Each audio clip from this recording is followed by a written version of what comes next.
और अनूप है इस वक्त ज्यादा जानकारी देने के लिए। अनूप, ये बताइए कि दो अधिकारी इस वक्त सीबीआई के पहुंचे जो इन्वेस्टिगेट कर रहे हैं, पटना पहुंचे। मुझे बताइए कैसे और एक एक्शन प्लान तैयार किया गया, क्योंकि अभी कई ऐसे नाम हैं जिनको गिरफ्तार करना बाकी है।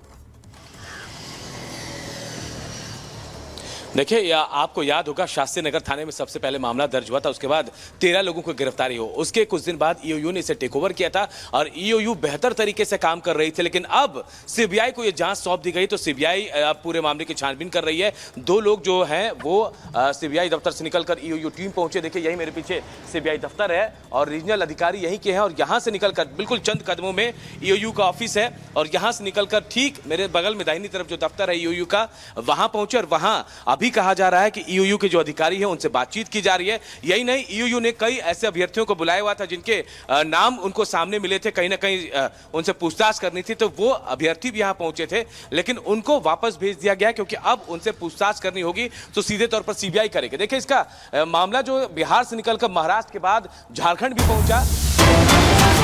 जारी है, बढ़ते आगे। आरोपी सिकंदर यादवेंदु के घर आर भारत पहुंचा। सिकंदर के घर पहुंचने वाला पहला channel are Bharat. Paper leak कांड के मुख्य आरोपियों में से एक है सिकंदर यादवेंदु। वही सिकंदर यादवेंदु जिसका नाम सबसे पहले प्रमुख तौर पर बताया जा रहा था, मास्टरमाइंड जिसके लिए कहा जा रहा था, ये प्रीतम का सहयोगी भी है। आर भारत पहुंचा है सिकंदर के घर पर बातचीत के लिए और इस वक्त जतिन हमारे साथ जुड़ गए हैं। जतिन, आरोपी सिकंदर के घर आप पहुंचे, जरा बताइए घर वालों की तरफ से क्या कुछ कहा गया, क्या कुछ बताया गया सिकंदर के बारे में? आज बिल्कुल देखिए, सबसे पहले आपको तस्वीरें दिखा दूं। ये सिकंदर यादवेंदु का घर है, महल नुमा ये घर यहाँ पर बना हुआ है और रांची का सबसे पॉश इलाका बतायू का ये घर है। हालांकि घर पूरे तरीके से बंद है। अंदर हम बात करने की कोशिश कर रहे हैं लेकिन किसी भी तरीके का रिस्पॉन्स इससे हमें यहाँ पर नहीं मिल रहा है। लेकिन तस्वीरें अगर मेरे वीडियो आपको दिखाएंगे, बहुत बड़ा ये घर, तकरीबन 500 मीटर के पूरे रेडियस में ये घर जो है वो बना हुआ है। सिकंदर यादवेंदु इस पूरे खेल का मास्टरमाइंड बताया जा रहा है क्योंकि बिहार पुलिस ने इस पूरे मामले में एफआईआर दर्ज की। सिकंदर यादवेंदु को गिरफ्तार किया गया और जब गिरफ्तारी की गई तो कई खुलासे हुए। खुलासे एक कि कैसे बच्चों से 30-30 लाख रुपए लिए गए, उनके पेरेंट्स से 30-30 लाख रुपए लिए गए और उसके बाद नीट का एग्जाम क्लियर करवाने के जो वायदे हैं वो किए गए।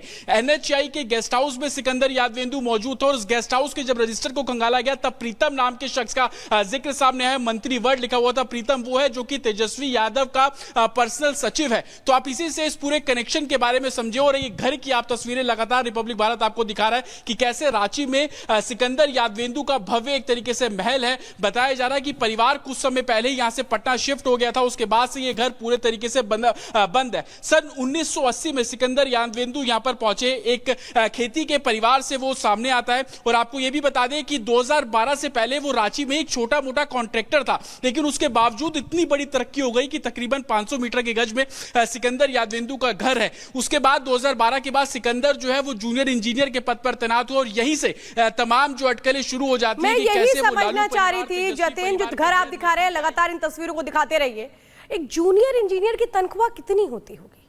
जिस तरह से ये पूरा घर बना दिया गया, इतना बड़ा घर, इतना महल घर, ये तो और शक को पुख्ता करता है।